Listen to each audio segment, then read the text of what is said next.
Today, we're diving deep into the powerful, passionate world of flamenco, but we're going to do it with a bit of a twist. We're going to unlock its secrets by looking at it through the lens of a single letter, C.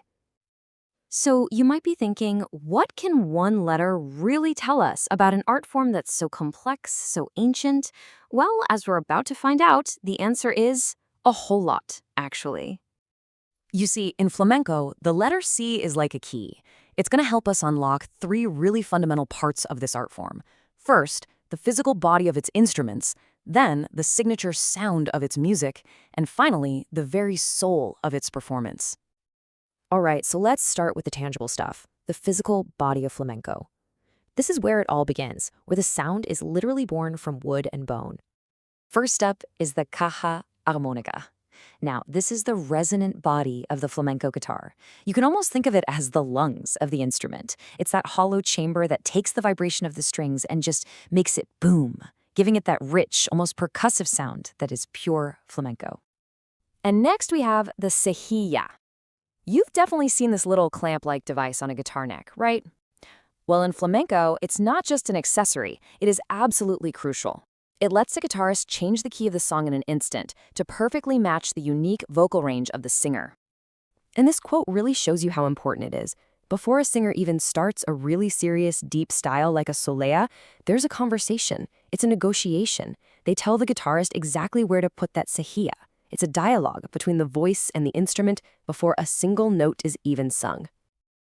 Okay, so our next C introduces a really fascinating story of cultural fusion. We're talking about the cajón, a box drum that traveled all the way from Peru to find a brand new home in Spain. Just look at this journey. Before 1980, the cajón was a staple of Peruvian music, and that's it. Then the absolute legend, guitarist Paco de Lucia, finds it on a trip to Lima, brings one home, and his percussionist, Ruben Dantas, starts using it. And just like that, it completely changed the game. So why did it fit so perfectly? I mean, why did it feel so natural? Well, because flamenco was already super percussive. You have the hand claps, the palmas, the incredibly complex footwork. That dry, woody thud of the cajón didn't sound like an outsider. It felt like it had been there all along. It basically just walked right in the front door. So, moving on from the instruments, let's talk about the music itself. Flamenco's signature sound. At the very core of it all is a specific harmonic structure, basically built on 4 iconic chords. And this is called the cadencia andaluza, or the Andalusian cadence. This is the harmonic DNA of flamenco. You might hear it in other Spanish music, but in flamenco, it's everything. It's what gives the music its drama, its tension, and that sound that you just know is flamenco. So what does it sound like? Well, it's this 4-chord pattern that moves downward from A minor to G major, to F major, and it finishes on E major. Now here's the magic. Most music you hear wants to resolve, right? It wants to go back home to that first chord and feel finished. But this one, it ends on that E major, leaving you hanging with this incredible dramatic tension. It never fully resolves, and that feeling, that is pure flamenco. Okay, we've talked about the body and the sound, but now we get to the absolute heart of it all. The soul of flamenco, and that is the cante, the song. The person who performs the cante is called the cantador for a man or cantaora for a woman. And trust me, this is so much more than just a singer.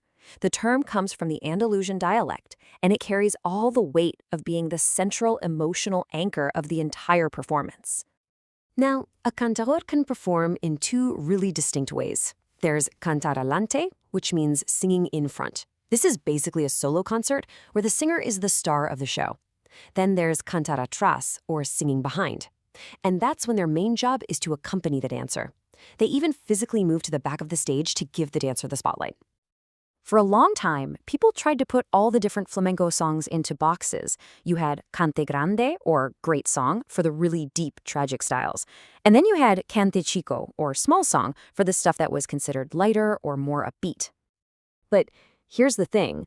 That way of thinking is completely outdated. The real insight, and this is so important, is this. It's not the songs that are large or small. It's the performers. A truly great cantador can take the smallest song and give it incredible depth and meaning. It's all in the interpretation. And all of this brings us to our final, and maybe most important, point. Flamenco isn't a collection of separate skills. It's a living, breathing art form where all these things, the body, the sound, the soul, are totally woven together. And this is the perfect example.